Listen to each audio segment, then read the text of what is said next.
Korupsi misalnya 20 miliar, terus dihukum 3 tahun, 4 tahun. Pekerjaan apa yang bisa memberikan penghasilan 20 miliar dalam waktu 3 tahun? Nggak ada. Karena itu korup nggak apa-apa. Menurut saya buat itu menjadi berubah, irasional. Kalau di Cina dengan cara dipotong lehernya, dicabut nyawanya.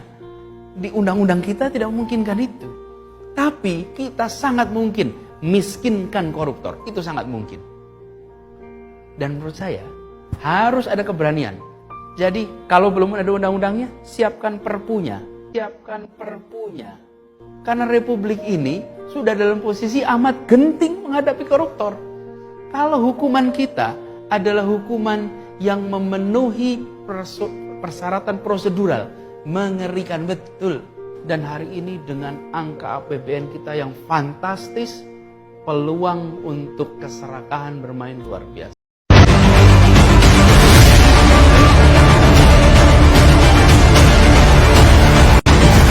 Otoritas Cina mengeksekusi mati seorang mantan pejabat karena korupsi senilai 3 miliar yuan atau sekitar 6,7 triliun rupiah guys.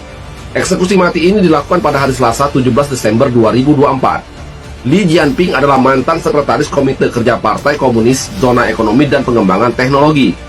Vonis untuk Li dijatuhkan pada tahun 2022 karena kejahatan termasuk penyuapan dan penyalahgunaan dana publik. Diketahui kasus tersebut menjadi korupsi terbesar dalam sejarah Cina yang dilakukan oleh seorang individu menurut perhitungan Caixin.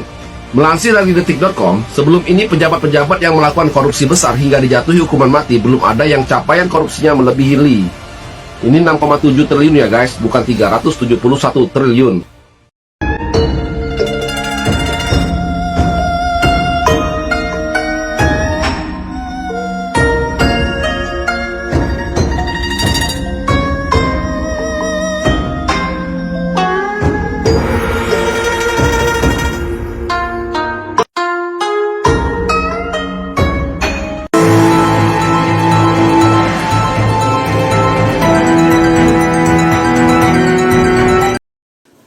Jadi teman-teman, korupsi itu sudah menjadi bagian dari tradisi dan budaya di Indonesia.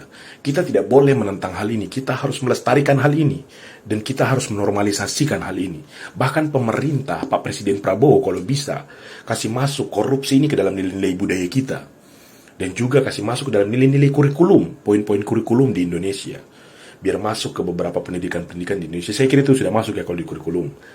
Jadi, salah satu seni terbaik untuk berkorupsi, untuk menjadi koruptor, itu seperti yang dilakukan oleh beberapa orang yang baru saja terjadi kemarin-kemarin. Jadi beliau-beliau ini korupsi 271 triliun. Dan mereka tuh cari cara bagaimana caranya agar mereka bisa terlepas dari jerat hukuman. Ternyata dengan cara dihukum, agar mereka bisa terlepas dari hukuman.